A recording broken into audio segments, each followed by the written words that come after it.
یعنی پڑھنا شروع کیا ہے تو اللہ کے نام کے ساتھ میں پڑھنا شروع کرتا ہوں، اور پھر اس کے بعد اللہ تعالیٰ کی دو صفات الرحمن اور الرحیم ذکر کی گئی ہیں. یہ دونوں کا مادہ ایک ہے، راحمیم، رحمت سے دونوں مشتق ہیں، دونوں رحمت سے بنے ہیں اور دونوں مبالغے کے صیغے ہیں. لیکن جب ہم رحمان پہ غور کرتے ہیں تو معلوم ہوتا ہے کہ ایسی ذات جس کی رحمت میں بہت وسعت ہو، ایسی وسعت کہ جس سے کوئی چیز خالی نہ ہو، کائنات کی ہر چیز اس سے فائدہ اٹھا رہی ہے. ایسی وسعت جس نے ہر چیز کو سمیٹ لیا ہو اپنے اندر، چاہے وہ چیز ابھی پیدا ہوئی ہے یا آئندہ پیدا ہوگی، سب اس کی رحمت سے فائدہ اٹھا رہے ہیں. ممکن ہے سوال پیدا ہو کہ دنیا میں تو کافر بھی رہتے ہیں، تو آپ غور کریں تو کافر بھی تو دنیا کی زندگی میں اللہ کی بے شمار نعمتوں سے فائدہ اٹھا رہا ہے. اس کی رحمت ہے کہ اس نے زندگی دی ہوئی ہے، اس کی رحمت ہی تو ہے اس نے اسے توبہ کا موقع دیا ہوا ہے، اس کی رحمت ہی تو ہے کہ اس نے انبیاء کو بھیجا ہے، کتابیں بھیجی ہیں تاکہ انسان اس سے فائدہ اٹھائیں. رزق مل رہا ہے تو مسلمان کو بھی مل رہا ہے، کافر کو بھی مل رہا ہے. تو یہ دنیا میں سارے اس کی رحمت سے فائدہ اٹھا رہے ہیں. اور الرحیم، رحیم کہتے ہیں ایسی ذات کو کہ جس کی رحمت کامل ہو، اور جس کے اوپر وہ رحمت ہو وہ پوری طرح اپنی رحمت اس پہ فرمائے، مکمل رحمت اس پہ ہو. تو رحمان اللہ کی ذات کے لیے خاص ہے، یہ اللہ کے علاوہ کسی کے لیے استعمال نہیں کیا جا سکتا اس لفظ کو، کیونکہ کوئی ایسی ذات نہیں ہو سکتی اللہ کے علاوہ جس کی رحمت کائنات کے ہر ذرے ہر چیز پر ہو. اسی لیے جیسے اللہ تبارک و تعالیٰ کا نام اللہ ہے، یہ بغیر نسبت کے کسی کے لیے استعمال نہیں کیا. مثلا کسی کا نام عبد تو اس کو اللہ نہیں کہا جا سکتا.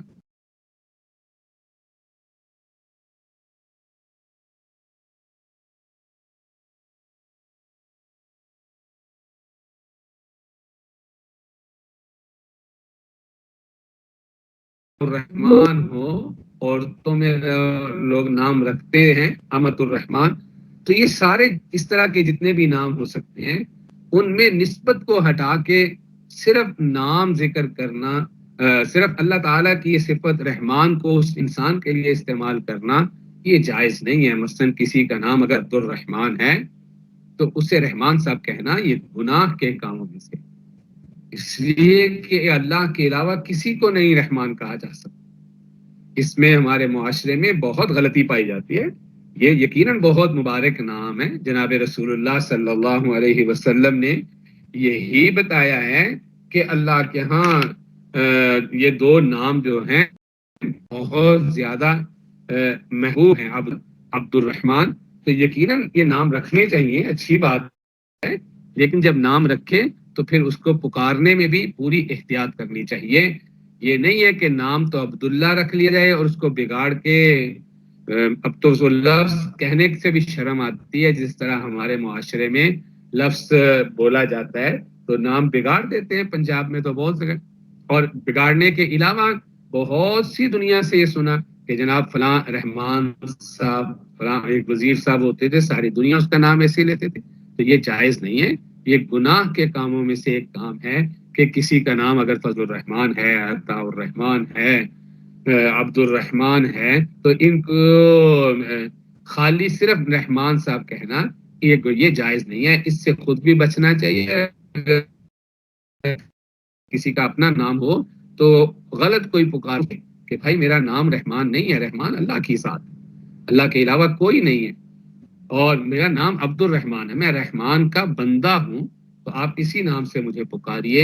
اس لیے جس کا ایسا نام ہو اسے خود بھی لوگوں کو روکنا چاہیے. تو معلوم ہوا کہ رحمان صرف اللہ کی ذات ہے. اسی طرح جس طرح کل ایک بات تھی کہ اللہ جو ہے نام اللہ تعالیٰ کا، اس کا تسنیہ اور جمع نہیں آتا، اس رحمان کے بھی تسنیہ اور جمع نہیں آتا.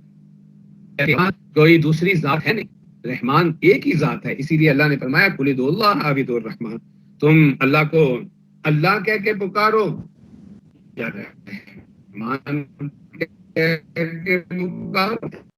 ایسے یہ دونوں طرح صحیح ذات ہے. تو اللہ تعالیٰ کے اس لیے کہ جس کے اندر جتنی رحمت ہے وہ اپنی اتنی رحمت کے ساتھ تو کسی کی طرف متوجہ ہو سکتا ہے. اسی لیے اللہ تعالیٰ نے قرآن پاک میں یہ کریم علیہ الصلوۃ والسلام کے لیے استعمال فرمایا بالمؤمنین رؤوف الرحیم.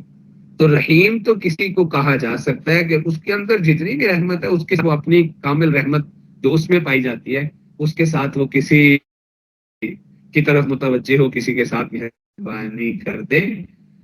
لیکن رحمان اللہ کے علاوہ کسی کو نہیں کہا جا سکتا. تو اللہ تعالیٰ کی یہ دو صفات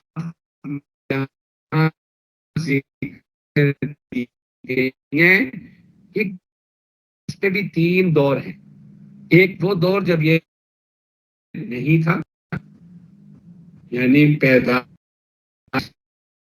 اور اس سے پیچھے کے مراحل، اور ایک یہ کا دور دنیا، اور ایک اس کے بعد کا دور ہے.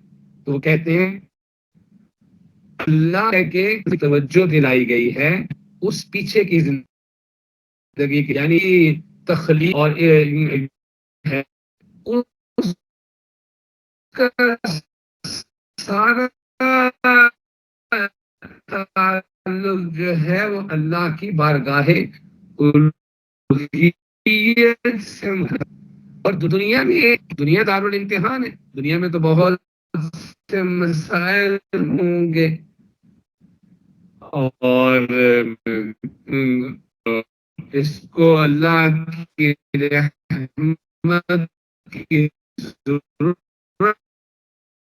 رحمت فرما رہی ہے. بعض مرتبہ چیزیں ظاہری اور تکلیفیں ہوتی ہیں لیکن حقیقت میں وہ بھی رحمت ہوتی ہیں. جیسے مثلاً کوئی بیمار ہے، اب مہربانی کر رہا ہوتا ہے کہ اس کے نتیجے میں اس انسان کو صحت مل جائے. اسی طرح دنیا میں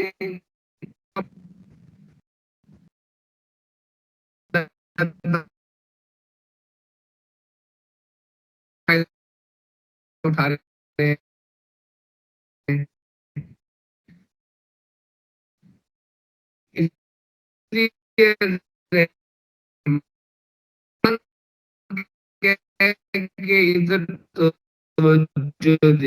دنیا جو تم اٹھا رہے ہو یہ اس کی مہربانیاں ہیں. لیکن اس دنیا کے بعد اگلی زندگی جب آئے گی یوم عسیر علی الکافرین غیر یسیر، وہ دن کافروں پر بڑا ہی سخت نہایت دشوار ہوگا، کسی قسم کی آسانی اس میں نہیں ہوگی. تو کافروں کے لیے تو بڑا سخت ہے، اس لیے کہ اس وقت بس رحمت جو اللہ کی ہے وہ مومن کے لیے ہے. اور رحیم پر غور کر کے علماء نے لکھا کہ اس کا مطلب یہ ہے کہ وہاں ظاہر اور باطن پوری رحمت اللہ، وہاں کسی قسم کی تکلیف کا کوئی شائبہ نہیں ہو. یہاں دنیا میں ظاہری طور پہ کچھ چیزیں تکلیف کی شکل میں ہوتی ہیں لیکن حقیقت میں پیچھے اس پہ بھی اللہ کی رحمت ہوتی ہے. لیکن جنت میں جب یہ بندہ پہنچے گا تو وہاں جو رحمت ہے کوئی تکلیف کا شائبہ نہیں اللہ نے رکھا. تو وہاں اللہ کی صفت رحیم جو ہے اس کا ظہور ہو رہا ہوگا، اور یہاں دنیا میں اللہ کی صفت رحمان سے انسان فائدہ اٹھا رہا ہے. اور اس سے پہلے اللہ کی الوہیت اس نے مہربانی کی ہے کہ اس نے اسے پیدا کر دیا ہے.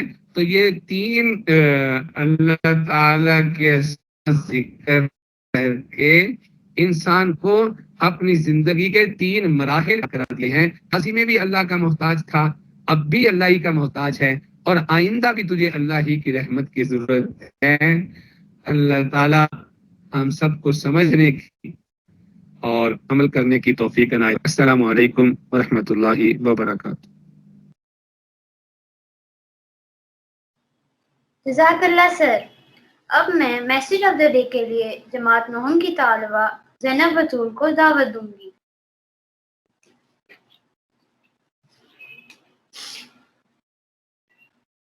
بسم اللہ الرحمن الرحیم. السلام علیکم. میں زینب بطول جماعت نہم کی طالبہ اڈیالہ روڈ کیمپس کی جانب سے آپ سب کو مارننگ اسمبلی میں خوش آمدید کہتی ہوں. سامعین محترم، آج کے دن کا پیغام میں نے شاہد جمیل منہاس کی کتاب لفظوں کی مالا کے ایک مضمون سے لیا ہے، جس کا عنوان ہے جتنی زیادہ سادگی. جتنی سادہ زندگی اتنی سادہ پرسکون آخرت ہوا کرتی ہے. جتنی زبان سے بیان کردہ تفصیلات نرم مزاجی کی عکاسی کر رہی ہوں گی، اتنی زیادہ زندگی آسانیوں کی طرف جاتی ہوئی محسوس ہوگی. جتنی زیادہ محبتیں آپ کے بول چال میں شامل ہوں گی، اتنی زیادہ دعائیں آپ کا مقدر بنیں گی. جتنی زیادہ دعائیں آپ کے ہمراہ ہوں، اتنی زیادہ بلائیں آپ سے دور رہیں گی. جتنی زیادہ آسانیاں آپ اور ہم دوسروں میں تقسیم کریں گے، اتنی زیادہ رحمتوں کا نزول خدا کی ذات کی طرف سے ہوگا. جتنی زیادہ رحمتیں ہم پر رب ذوالجلال برسائے گا، اتنی زیادہ آسانیاں ہمارا مقدر بنیں گی. آسانیاں اگر کسی کا مقدر بن جائیں تو اس کا مطلب ہوتا ہے کہ وہ انسان یقیناً دوسروں کے لیے آسانیوں کا سبب بنتا ہے. کتنے بدبخت ہوتے ہیں وہ افراد جو دوسروں کے لیے پریشانیوں کا سبب بنتے ہیں اور معاشرے کو تاریک راہوں میں دھکیل دیتے ہیں. کتنے بدنما داغ ہوتے ہیں وہ لوگ جو دوسروں کی زندگیوں میں افراتفری پیدا کر کے سکون محسوس کرتے ہیں. کتنے بے ضمیر ہوتے ہیں وہ لوگ جو گھروں کو مکان بنا دیتے ہیں. کاش یہ لوگ مکانوں کو گھر میں تبدیل کرنے کا ہنر سیکھ سکتے تو دائمی سکون پورے معاشرے کے حصے میں آ جاتا.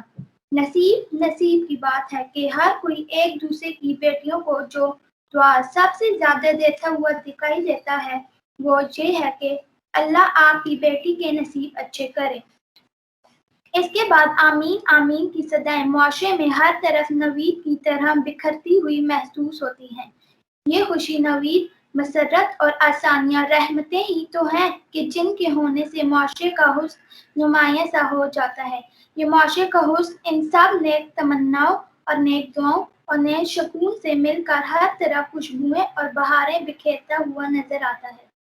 بہاریں فضاؤں میں شفاف لہجے اور شفاف رنگ بکھیرا کرتی ہیں اور یہ بہاریں پت جھڑ کو دور دور تک بہاروں میں تبدیل کر دیا کرتی ہیں.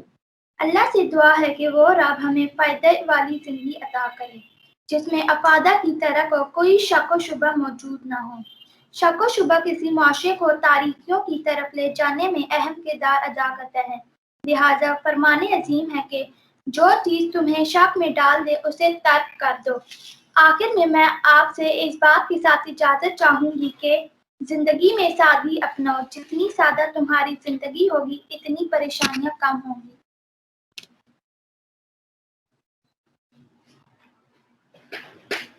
آخر میں آپ سے اجازت چاہوں گی اس بات کے ساتھ کہ تنقید، فکر بازی اور تن سے حوصلہ نہ ہارو.